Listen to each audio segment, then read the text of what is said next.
Hello again everyone! Welcome po sa ating math tutorial. Kung hindi pa po kayo nakakapag-subscribe sa ating YouTube channel, I encourage you to subscribe and click the notification bell para po updated tayo sa mga susunod pa nating videos. Kung nakakatulong po ang ating mga video tutorial, you can also follow our Facebook page para po makita nyo yung mga susunod pang mga topic. Okay, so for today's lesson, we will be learning about perfect square and square root. So at the end of this video, you will be able to define perfect square and square root. You will also determine the square roots of perfect squares. So without further ado, let us begin. Okay, to start with, let's have first this exploratory activity para po mas maintindihan nyo kung ano po ang mga perfect squares natin so that you will have a full grasp of our topic. Okay, so here in this activity, the question is, can you form a square with the given unit squares?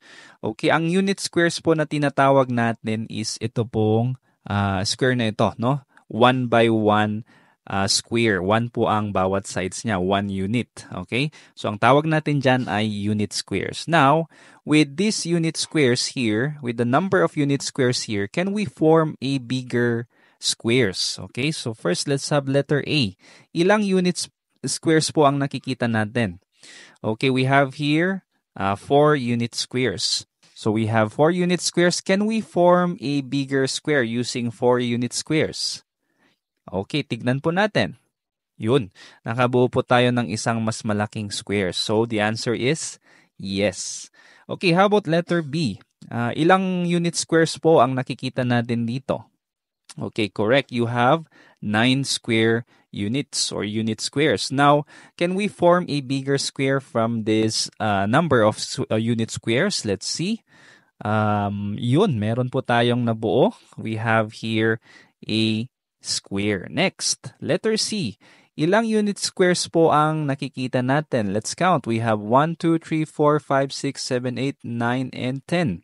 So there are 10 unit squares. Now, can we form a bigger square using this number? Let's see. Okay, so hindi po tayo nakabuo ng isang malaking square. Meron po tayong excess na 1. Therefore, our answer is no. How about letter D? Okay, how many unit squares can you see? All right, we have here 16 unit squares. Now with this number, can we form a bigger square? Let's see. Okay, yes, we can form a bigger square. And this is, yes, we can create we can form a square with 16 unit squares. Okay, so here in this activity, we found out that not all number of unit squares can form a bigger square. Okay, there are only a certain numbers that can form or create perfect squares. Like for example po, itong ating 9 units, 4 units, at saka po yung 16 units. Okay, so I repeat, the number of unit squares that can form a square is called a perfect square. Ito na po yung tinatawag nating mga perfect squares natin, except for 10 or letter C. Alright, now here in this second activity, we are going to explore square root. Ano kaya itong square root na ito? Okay, but first, let's go over these perfect squares that we have. Okay, we have here letter A, B, C, and D. These are all perfect squares. And let's explore the area. Let's review. Ano po ba ang area? Remember, area is the measure of the amount of space inside a two-dimensional shape, just like this. Ano? So these are measured using square units, no? Yung area natin. So halimbawa sa letter A, we have here 1 square unit. Therefore, ang ating area is also 1. Okay? And in letter B, there are how many square units? There are 4 square units. So the area is 4. And then in letter C, the area is 9. There are 9 unit squares. And then for letter D, there are 16. So 16 ang kanyang area. Now without counting the square units, we can actually get the area by just using our formula. Ano po ulit ang formula ng ating square? Okay, correct. It's side times side. So we have here Letter A, ano po ang side niya? Since this is just 1 unit, ibig sabihin 1 by 1 po itong square natin. So, S is equal to 1, therefore 1 times 1 ang ating sides to get the area, which is 1. Okay, next one, we have 2. 2 times 2, we get 4. And then our side length for this is 3 times 3, we get 9. And then lastly, 4, we get 4 times 4, 16. Okay? Now, asan po dito yung square root? Okay, basing from the word root, ano ba ang root ng ating squares? It's actually the sides. So again, the square roots of the area of the square or the perfect squares na nandito is actually the length of the side of the squares. So ito po yung mga square roots, no? So in short, these numbers here, itong mga to 1, 4, 9, and 16, ang kanilang square root is actually the sides. So square root of 16 is 4, square root of 9 is 3, square root of 4 is 2, square root of 1 is 1. All right, let's go now to the formal definition of perfect square and square root. Okay? So ano ba ang perfect square? A perfect square is a number that is the product of a number multiplied by itself. Okay, ano pa? In other words, it is a number that can be expressed as, ano po ang basa nito? This is read as n squared. Okay, where n is an integer. Okay, remember yung n lang po natin dito, it should be an integer. Ano po ulit ang integer? As we have discussed in the previous lessons before, integer is composed of whole number, positive number, and negative numbers. Okay, so another term for this, we can also call this as n to the second power. No, ang basa po nito is n to the second power. And there's also another one. We can also read this as n raised to the power of 2. So, tatlo po yung pwede nating pagbasa dito. N squared, n to the second power, or n raised to the power of 2. Examples, we have here 1 squared, or we can also say 1 to the second power, and we can also say 1 raised to the power of 2. Okay? Kahit alin po doon, pwede. So, 1 squared is equal to 1. Bakit? You multiply 1 by itself. 1 times 1 is 1. Next one, 2 squared, or 2 raised to 2, or 2 raised to the power of 2, is just multiplying 2 by 2. So, we get 4. Next one, we have 3. 3 raised to 2, or 3 squared, is just 3 times 3. We get 9. And then we have here 4 squared is just 4 times itself 4. We get 16. And then lastly, we have 10 raised to 2. Ano po kaya ang sagot? Yes, it's 100. Okay, by the way, just to add some additional information, ang tawag po natin sa mga numbers na ito, 1, 2, 3, 4, and 10, these are the base, no? At yung mga number na nandito sa taas, we call this the exponents. You will use this information as you go along with your future topics. Okay, how about square root? Ano po ang square root? Okay, the square root of a number is the value that when multiplied by itself, it gives the original number. It is the inverse operation of squaring. Kabaliktaran lang po ito nung squaring nga natin kanina. So ano po yung ating mga symbols dito? The square root of a number m is written as, ito po, ang tawag po natin dito is square root of m. Okay, this is read as square root of m, where m is called the radicand, and this symbol, itong symbol po na ito, is called the radical sign or radical symbol. Okay, let's have some examples. We have here square root of 16. Okay, it's equal to 4. Why? The square root of 16 is 4 because, remember kanina, 4 raised to 2 or 4 squared is equal to 16. Okay, 4 times 4 is equal to 16. Kaya kung babaliktarin natin, kukunin natin yung root ni 16, yung square root niya is 4. It's the base. Okay? Another example po is square root of 25. The square root of 25 is 5 because, remember kanina, perfect square po ang 25 natin by just multiplying 5 by itself. So 5 squared or 5 times 5 is equal to 25. Ang tawag po pala natin sa mga numbers naman na ito, we call this radical numbers. Okay, so to practice, mas maganda pong i-practice natin para mas maintindihan natin. We can complete the table here. I'm going to give you some examples. Then later on, you can also do it on your own. So we have the first column, perfect squares. Ito po yung mga perfect squares natin. Okay, perfect square numbers. Now, ano po yung mga exponential form niya? These are the number that when multiplied by itself, the answer is the number in column 1 or ito po. No? At ano po yung square root? Yun na po yung minumultiply natin dito. So we have here, for example, 9 ang ating perfect square. Ano yung number na pag pinagmultiply natin sa sarili niya, it will produce 9? It will be 3. Okay, so 3 times 3, it will give you 9. Therefore, perfect square is 9. Its square root is 3. Alright? Next, how about 36? Anong number po ang pinagmultiply natin sa sarili niya at makukuha natin ang 36? Alright, so we also have 6. Okay? May mga iba pa bang numbers? Remember, 36 can be a number that is produced by multiplying 36 by itself. Ano pa po ba? Pwede rin ang 12 times 3.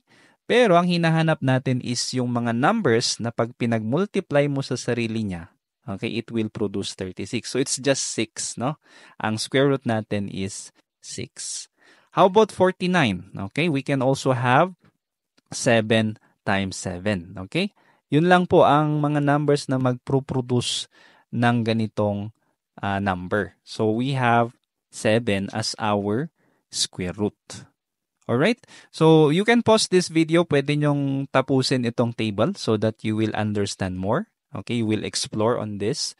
Okay, so you can pause this for a while and then I'm going to go back and answer the following. Okay, tuloy na po natin. We have here 81. So, 81 is the product of 9 and 9. So, 9 times 9 is 81. So, the square root is 9. How about 121? It's just 11 times 11. Okay. Next, how about 625? Okay, we have 25 times 25. Okay, square root natin is 25. How about fractions? Paano po ang fractions? Alright, so here you can do this separately. You can find a number that when you multiply by itself, it will produce the numerator. And another number that when you multiply by itself, it will produce the denominator. So, pwede mong i-separate yung dalawa.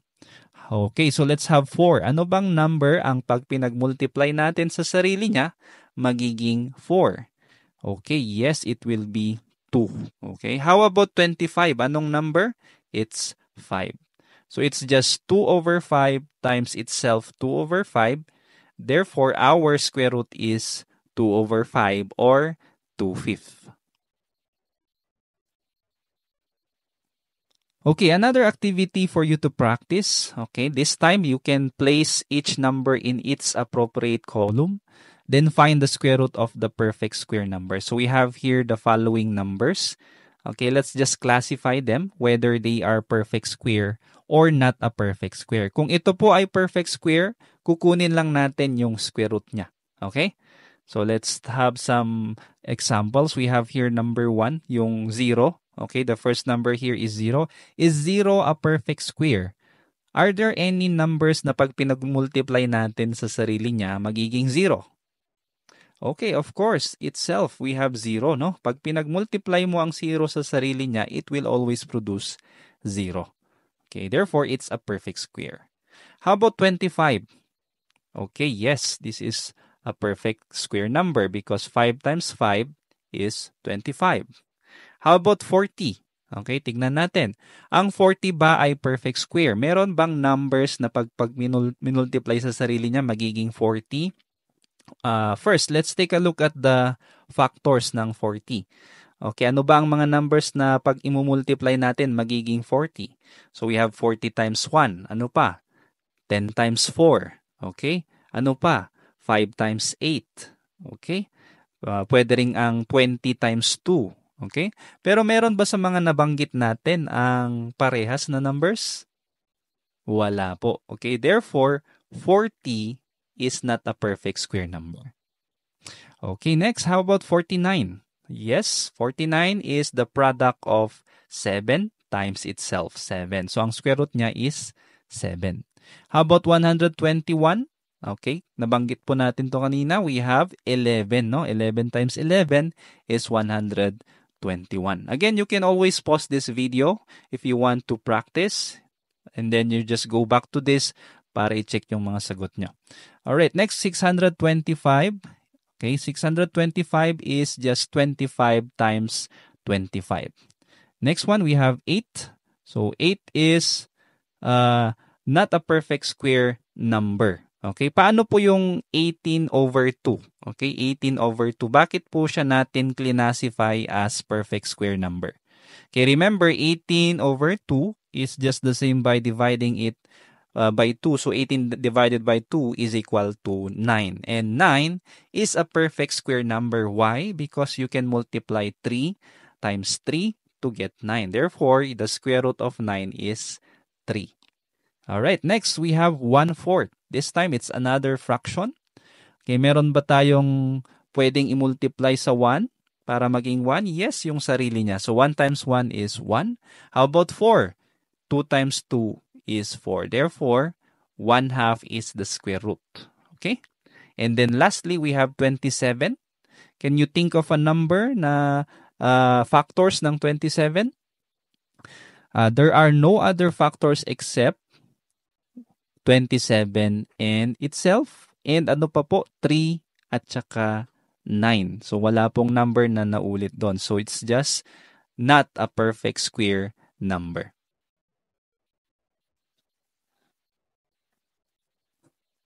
Alright, tanong. Siguro marami sa inyo nagtatanong, paano natin ma-identify kung ang number ba ay perfect square or hindi?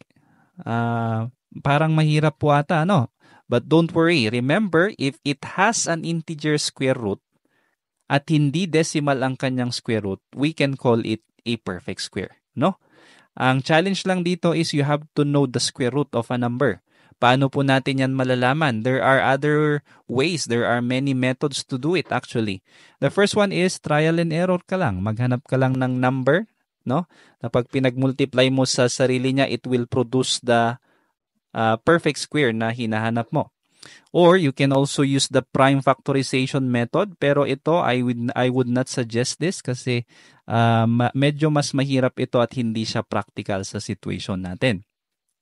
Next, you can use calculator if you are allowed. Pwede mong i-input yung number to get whether it has an integer square root. Or last, ito yung pinaka-effective. You just need to be familiarized with the perfect square numbers. Paano po yun? Remember nyo po yung ating multiplication table. Yung ating mga perfect square, yun na po yung nandito sa gitna, no? So, 1 times 1, 2 times 2, 3 times 3, no? 5 times 5, 6 times 6. Ito na po yung mga tinatawag nating perfect square numbers, no? Kung memorize nyo na po yung 0 up to 12 na perfect square numbers, then I believe na you will encounter this as often as possible kasi ito yung mga common na ginagamit. Now, if you want to extend, you can memorize this perfect squares from 1 to 30. Andito na po yung listahan natin. Ito na po yung mga perfect squares natin. So, we have 1, 4, 9, 16, 25, 36, 49, 64, 81, 100, and many more. Okay? Mas madami pa po dyan. Infinite po yung number of perfect squares natin. Okay, let's have the application naman this time. So we have here a problem wherein we will be using the concept on square roots and perfect squares. So we have here, let me read, Miss Santos has a square garden with an area of 64 square meters. Okay, she wants to build a fence around the garden. How much fencing material will she need? So, let's say ito yung garden niya and the area is 64 square meters. Ang kailangan niya is, malaman is yung haba na magagamit niya kung lalagyan niya ito ng bakod. Alright. So, there are two steps that we are going to do here. first one is to determine the side length of the square. Okay, side length. Ano kaya ang side length ng kanyang garden? Using the area 64, and we know that it is a square, all we have to do is to remember yung area natin, side times side or side squared ang ating formula. Therefore, you just need to get the square root of our area. Okay, yung inverse lang po natin, baliktarin lang natin. Let's get the square root. So, square root of 64 is 8 meters. Therefore, 8 po ang bawat sides ng kanyang garden. Now, did we answer the question? Hindi pa, no? Because we need to find the total, okay, fencing materials. So, we just need to get the perimeter. Okay, remember, perimeter is the total side lengths of a two-dimensional shape. So, paano po yun? Perimeter is equal to 4 times side. Okay, remember, a square has 4 sides. So, ano ang measurement ng kanyang side? 8. Multiply lang natin sa 4, we will get 32 meters. Therefore, Miss Santos will need 32 meters of fencing material to enclose her garden. Okay, so that's the end of our lesson. I hope meron po kayong natutunan. For our next lesson, we will have perfect cube and cube root naman po, no? I hope to see you on the next video. Thank you for listening. Bye-bye and God bless. Kung meron kang natutunan sa video na ito, please click the subscribe button to support this channel para mas matulungan ulit kita sa mga susunod mo pang math lessons. Lagi mong tatandaan, ang math ay para sa lahat. At ako si Teacher Van, nagsasabing dito sa Math Isip, lamang ang nag-iisip. God bless and see you on the next video. Bye-bye.